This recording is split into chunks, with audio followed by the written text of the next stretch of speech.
What if I told you that the artificial intelligence revolution, the very thing promised to make our world hyper-efficient, is secretly triggering the most massive physical energy crisis of our lifetimes? Right now, a little known. Shipping fund is up over 600% this year, while nuclear energy companies are seeing unprecedented explosions in their stock prices. These events seem completely unrelated, but they are deeply connected by an invisible thread tearing through the global economy. Hello, this is Warm Insight. Today, we are going to talk about the hidden collision between artificial intelligence, the global energy transition, and the terrifying geopolitical storms reshaping your financial future. Leaving a like and subscribing is a huge help to us. Imagine the global economy as a vast, endless ocean. Artificial intelligence is like a powerful experimental new engine, propelling a few specific ships forward at entirely unprecedented speeds. At the same time, the global transition to clean energy is like a massive shifting underwater current, forcefully redirecting the entire fleet of humanity towards new horizons. Meanwhile, geopolitical storms in the Middle East are whipping up devastating waves, causing smaller, unprepared vessels to completely capsize, while forcing the massive cargo ships to reroute entirely. The savvy captains of tomorrow are those who can spot these deep currents early, equipping their ships with the most advanced engines to completely outpace the incoming storms. To truly understand the massive structural transformation happening right now, we have to look at a fundamental contradiction in the market. Everyone is talking about software, but the real crisis is hardware and electricity. Artificial intelligence is an absolute energy glutton. Think of a standard computer as an average person walking around a track. Now think of an artificial intelligence data center as an Olympic sprinter who is forced to run at top speed 24 hours a day, 7 days a week without ever taking a breath. That sprinter needs an unbelievable amount of calories to survive. In the digital world, those calories are raw, physical electricity. To understand the sheer scale of this energy demand, we must look back to the dawn of the first industrial revolution. In the late 18th century, before the 1700s, human progress was strictly limited by the physical muscle, power of humans and animals, and the unpredictable forces of wind and water. Then the steam engine was born. But the early steam engines, like the one invented by Thomas Newcomen, were horribly inefficient. They were mostly used just to pump water out of flooded coal mines. They consumed mountains of coal just to do a tiny fraction of work. It was not until James Watt came along and invented the separate condenser, vastly improving the efficiency of the steam engine, that the world truly changed. Suddenly, factories did not need to be built directly next to rivers. They could be built anywhere as long as they had fuel. This unleashed an era of exponential economic growth, but it also created an insatiable, ravenous global hunger for coal. Entire nations restructured their foreign policies, built massive railway networks, and dug deep into the earth, just to feed the roaring fires of industry. Today, we are living through the exact same historical bottleneck. The incredible artificial intelligence models that can write code, generate art, and solve complex biological problems are our modern steam engines.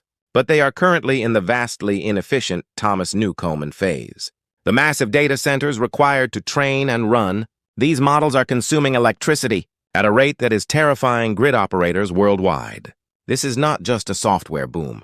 This is the largest physical infrastructure challenge of the 21st century. And this brings us to the shocking resurgence of nuclear power, highlighted by the massive 27% upward explosion in the stock price of companies like X-Energy. For decades, nuclear energy was the outcast of the global power grid. To understand why, we have to travel back to the mid-20th century. Nuclear technology was born out of the absolute devastation of the Manhattan Project, and the atomic bombs dropped on Japan. In the 1950s, President Dwight D. Eisenhower launched the Atoms for Peace program, attempting to rebrand this terrifying force into a miracle of civilian electricity. For a while, it worked.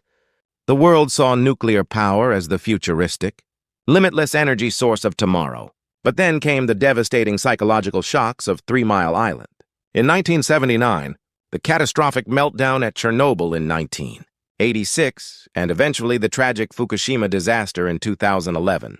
The world turned its back on nuclear energy out of sheer terror. But the brutal reality of physics cannot be ignored. Wind and solar power are fantastic, but they are intermittent. Think of wind and solar like a kite. They are beautiful and highly effective, but they only fly when the weather decides to cooperate. You cannot power a multi-billion-dollar artificial intelligence data center with a kite. You need baseload power. You need power that runs constantly, reliably, regardless of whether the sun is shining or the wind is blowing. Nuclear power is like the quiet, ultra-reliable marathon runner who gets a perfect score on every single test without ever breaking a sweat. It provides incredible energy density with zero carbon emissions. The recent hype around advanced nuclear technology, specifically small modular reactors, is changing the game entirely. These are not the massive, terrifying concrete behemoths of the 1970s. These are smaller, safer factory-built reactors that can be deployed exactly where they are needed. The fact that the stock market is aggressively rewarding nuclear companies right now is a glaring signal. The smart money realizes that the artificial intelligence revolution will literally die of starvation without a massive global nuclear renaissance. But the energy transition is only one piece of this complex macroeconomic puzzle. While technology is trying to build the future, geopolitics is threatening to drag us back to the dark ages. Let us talk about the breakwave tanker shipping ETF, which has rocketed up by over 600% this year. This is a staggering number that should make every single investor stop and pay close attention. This is not a tech stock. This is a fund that tracks the cost of hauling crude, oil, and commodities across the ocean. Why would the cost of shipping suddenly explode by 600%? The answer lies in the escalating conflicts in the Middle East, particularly the ongoing tensions between the United States and Iran.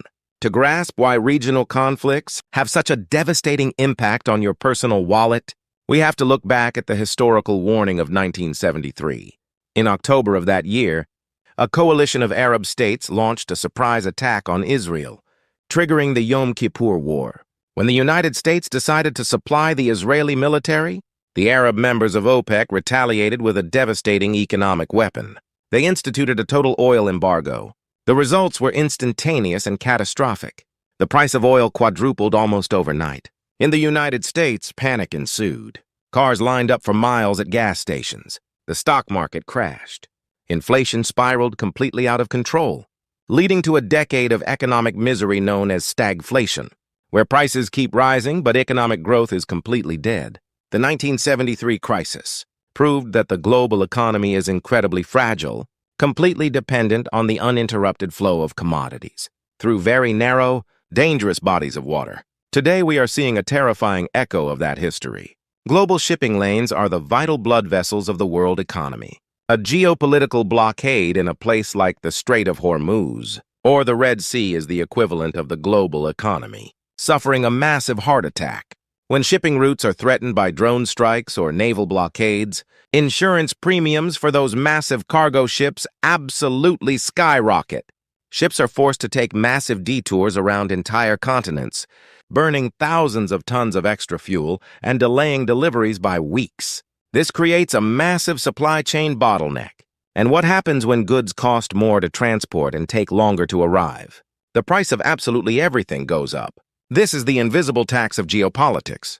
The 600% surge in shipping costs is a giant, flashing red siren, warning us that persistent inflation is not just a monetary problem caused by printing money, it is a physical problem caused by a fractured world order. This dangerous mix of high inflation and geopolitical fear brings us to the absolute plumbing of the global financial system and why figures like Scott Bessent are aggressively defending U.S. dollar swap lines. The term swap line sounds incredibly boring and technical, but it is actually the secret mechanism that prevents the entire world from collapsing into a chaotic depression. Think of the global economy as a giant, high-stakes game of Monopoly. In this game, the United States dollar is the bank's cash. Absolutely everyone, from a factory in Germany to a tech firm in South Korea, needs U.S. dollars to buy oil, purchase materials, and pay off international debts. Now, imagine a massive crisis hits, like a geopolitical war. Panic spreads. Banks suddenly stop lending to each other because they are terrified of going bankrupt. The Monopoly game grinds to a total halt because nobody can get their hands on the cash. This is exactly what happened during the terrifying days of the 2008 global financial crisis, when the investment bank Lehman Brothers collapsed in 2008. the invisible overnight lending markets completely froze. Major, vital corporations were suddenly days away from missing payroll, not because their businesses were bad, but simply because they could not access short-term cash. The global financial system was literally suffocating. To stop the world from plunging into a new dark age, central banks around the world coordinated an unprecedented rescue.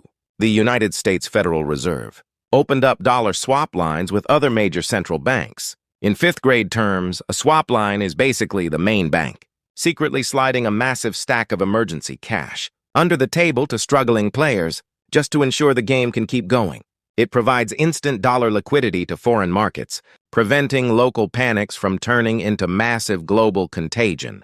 The fact that top financial minds are openly defending the necessity of these swap lines right now is a major clue.